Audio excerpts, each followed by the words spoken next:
I'm now going to show you a little video demonstration of the various functions and how it performs. I'm going to show you some of the features of the Go Pump 10. First of all, you can see it's a very compact, portable design. On this side, you have the inlet of the fluid coming into the pump, and here is the outlet where it's flowing out of the pump. Down here is a small valve which is used to drain the pump for cleaning purposes. Power is done through a standard receptacle, but has a GFI built in. So you can operate the pump in a wet environment without any worries. All controls are done through the touchscreen, and we'll show you that in the next phase of this video. And here you have an emergency stop button. If you're pumping away and all hell breaks loose, wine is going everywhere, boom, hit that, the pump will stop, getting under control, and they can go from there. Next, we're going to power it up and show you how it works. So now we've powered up the pump. You can see a touchscreen lights up. Now there's two sides to the screen. This side on the left is all about the totals. And on this side is you have the flow rates. Okay? So you can have two modes, as I mentioned. In this mode, it's in pump mode. So it's going to pump at a given flow rate, which is set over here. And it will continue forever, but it will keep totalizing how much has flown through the pump. Now, you notice over here it says prime. This pump was just started up, so it's empty. So the first thing we're going to do is we're going to prime the pump to get all the air out of it. Now, how you do this is basically hold that prime button down. If I let go of it, it will stop. I keep going till I see liquid coming out of the pump. There. So now you know that the pump is completely full of liquid. Now we can set the flow rate. In this case, you want to go at 1 liter a minute. I can change it by simply pushing that, and you can see I can put a new flow rate in. So let's change that out and put 2 liters a minute. Now you see it's set to 2 liters a minute. Now I'm ready to go. I hit run. And the pump starts to run.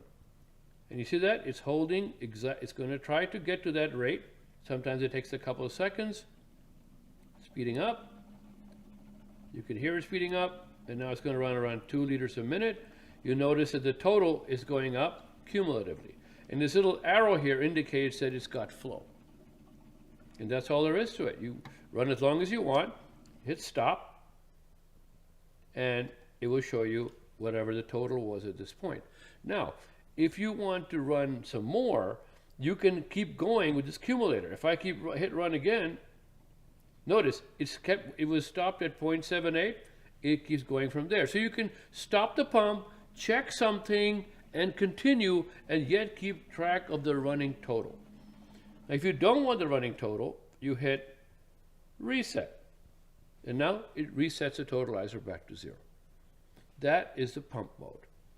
To batch, we hit the mode button, and you'll see here it shows batch.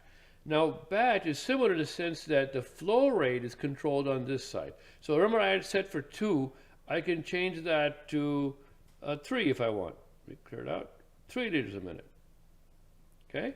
On this side is my batching set point. So currently it's set for 30 liters a minute on here. I can change that again, the same keypad, and I could change that to I only want 25 liters total. See how I set it up over there.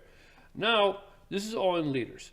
But if you're metrically challenged, you hit the liter button and everything changes to gallons. You notice that 20 liters became 6.6 gallons, 2 liters a minute became 0.8 gallons, and so on and so forth. So you can work just as well in gallons or liters, doesn't matter. Switch them back and forth. So we're ready to go now. So we hit start. The pump starts to pick up speed. It's going to go to that 0.8 gallons per minute that we asked for. And there comes the accumulator. And it's going to keep on running till we hit 6.61. All right, we're pumping away in our batch mode. And you can see we're approaching our endpoint of 6.61 gallon. As we get close, notice it slowed down a lot. And it's now going to just creep it up to get you precisely where you are.